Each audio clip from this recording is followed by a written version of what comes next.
How can environment-related laws do a better job of preventing harm that builds up slowly? Through many different actions that are often small, legal, or invisible. My new book explores that question. It offers a new way to think about how formal rules can do a better job of dealing with these cumulative environmental problems.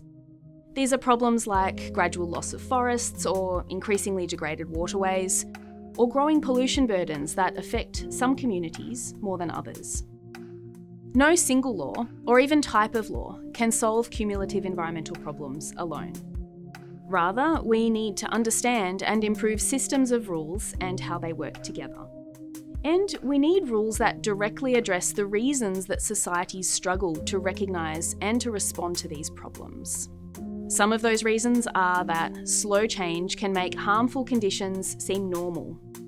It's easy to ignore impacts that are delayed or that individually seem small, even though they add up. And when lots of people and agencies are involved in a problem, it makes it hard to know exactly who should act. Rules are crucial to overcoming these barriers to recognising a problem and to doing something about it. The book puts forward a circle framework, 4 core functions that rules can serve to address these challenges of 1,000 cuts. 1. Rules can consistently and clearly define what we want to protect, why, and for whom it matters, and what protection or restoration looks like. That's conceptualization. 2. The rules can provide for collecting and analysing, and crucially sharing, information about environmental conditions, threats, benefits, and about the rules themselves. 3.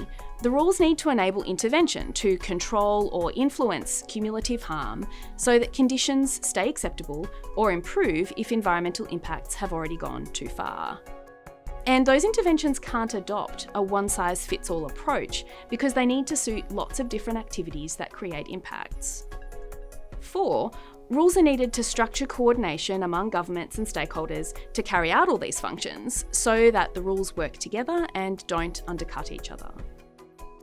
My book brings together examples and case studies of how rules can be designed to deliver these functions and work together. It covers everything from impact assessment of major projects and endangered species laws, to laws for managing resources like water or forests, to pollution control, and even further afield to constitutional laws and even religious laws. I've drawn examples from over 50 countries, with major case studies on groundwater in California, alpine grasslands in South Tyrol in Italy, and the Great Barrier Reef in Queensland.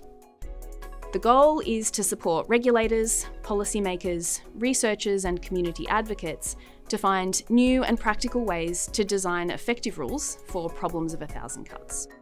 I hope it provides a useful framework for thinking differently about cumulative environmental problems. Thanks for watching.